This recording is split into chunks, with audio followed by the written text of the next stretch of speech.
Astaghfirullah. Assalamualaikum warahmatullahi wabarakatuh. Alhamdulillah.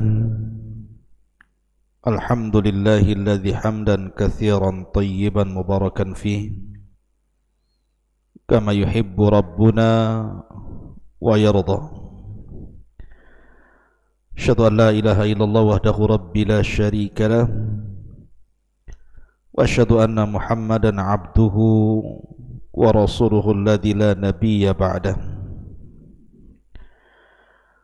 Wa qala Allah azza wa jalla ya ayyuhalladzina amanu taqullaha haqqa tuqatih wa la tamutunna illa wa antum muslimun. Ma'asyiral muslimin yang dimuliakan Allah Subhanahu wa taala.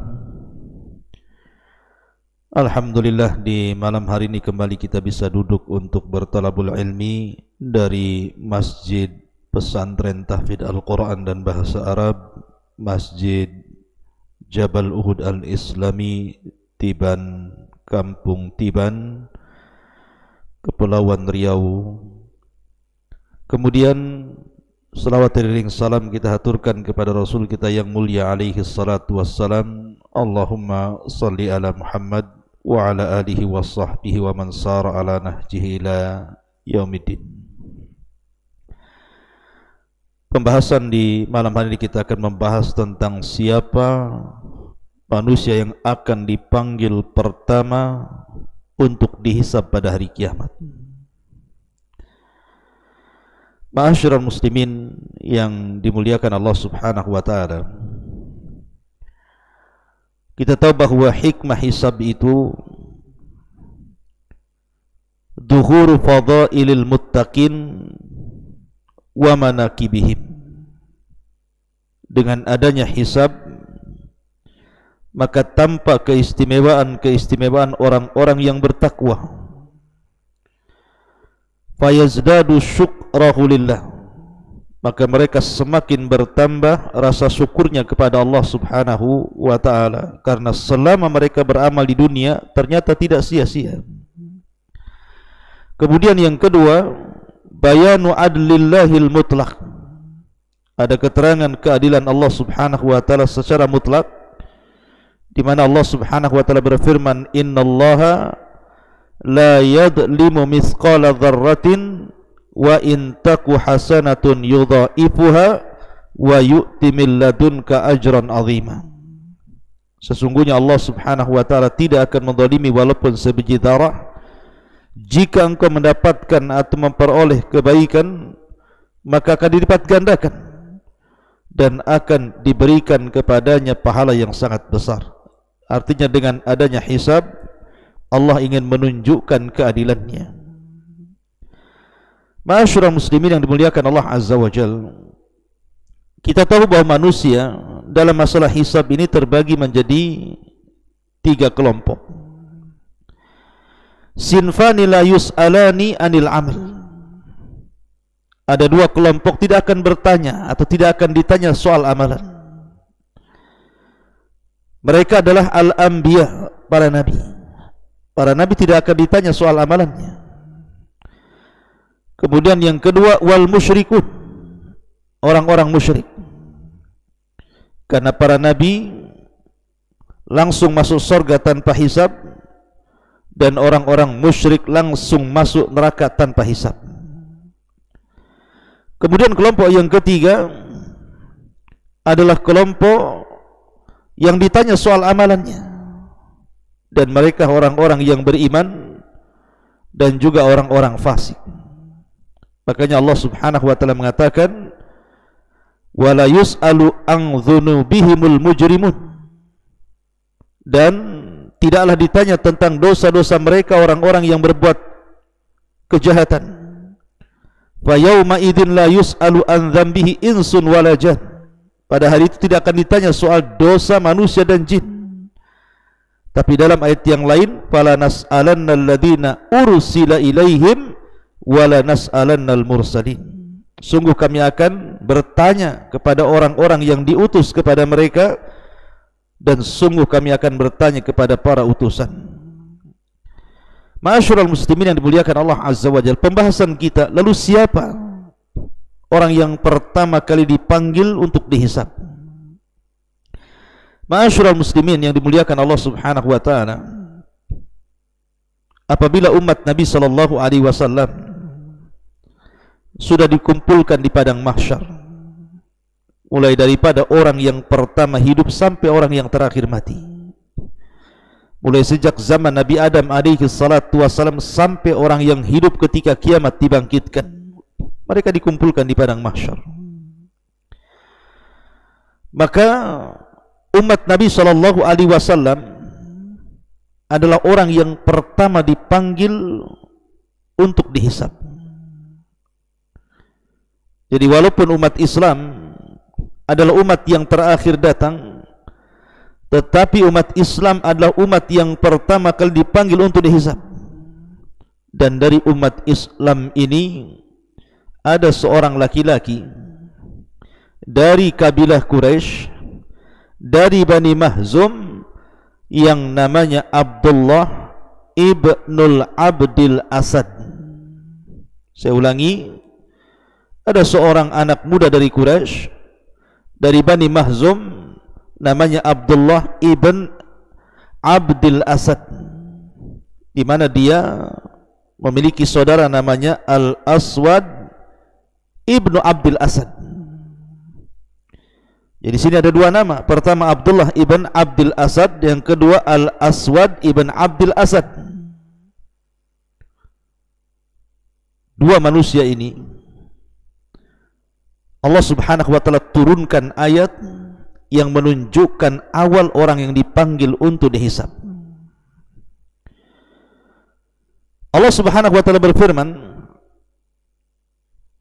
fa amma man utiya kitabahu bi yamini fayaqulu ha umqra'u kitabiyah inni dhanantu anni mulaqin hisabiyah fahuwa fi 'ishatin radiyah fi jannatin 'aliyah qutufuha daniyah kulu washrabu hani'an bima aslabtum fil ayyamil khaliyah.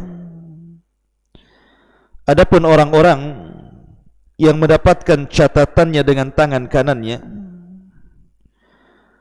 maka dia mengatakan, ha umqra'u kitabiyah, lihatlah, bacalah catatanku ini.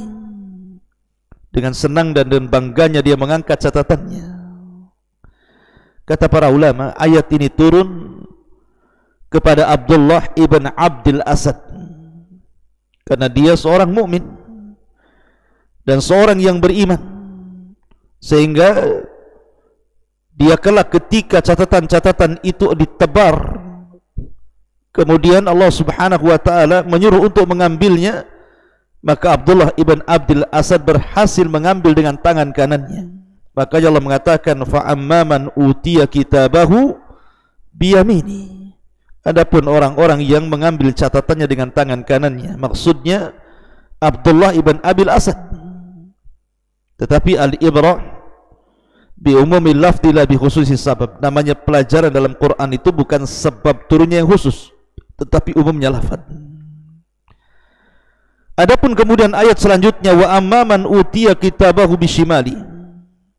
Adapun orang-orang yang akan mengambil catatannya dengan tangan kirinya, ayat ini turun kepada saudaranya Abdullah ibn Abdil Asad yang namanya Al-Aswad ibn Abdil Asad, karena dia kafir.